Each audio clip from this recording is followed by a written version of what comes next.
It is a topic dividing family and friends, and we're not talking about religion or race, but politics. Tonight, you're going to hear from people whose vote just about ruined relationships. In politics, two common use terms are far left and far right, and that separation seems to have been growing wider over the past few elections. Our country's gotten more and more divided, and passions run high. I never envisioned fighting with my family and friends. But it did happen to this woman who does not want to be identified.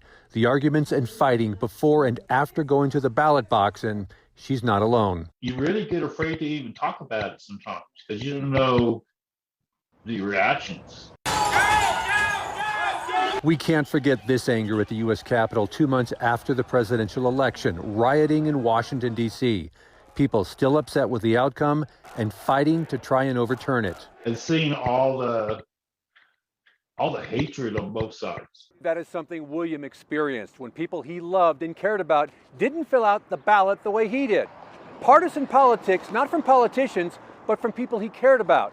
And it's not just happening in New Mexico, but all over the country. Some families don't seem to be able to navigate differences in the way they're thinking. Some loved ones even taking a holiday from the holidays and not getting together to celebrate. The more you try to explain yourself and why you felt the way you did, the worse it got. To try and make it better, Dr. McCready says, consider this. Maybe I should look for some different perspectives. And again, let me have that conversation with a family member I disagree with. It may be easier said than done, but it could keep you from feeling the need to avoid someone who you normally want to spend time with. There was no in between.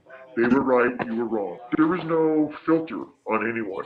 They said what they felt, like they were talking to a stranger. For her, it's gotten better with time. Same for William. He respects people with different opinions, but it doesn't have to lead to losing a loved one or a friend.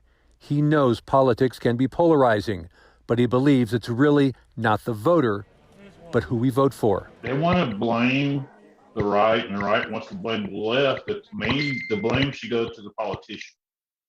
Experts say if you can, just avoid talking about politics, but if the discussion begins, try to stop it. But if you can't, just leave, because it could be the difference between costing you a loved one or keeping them.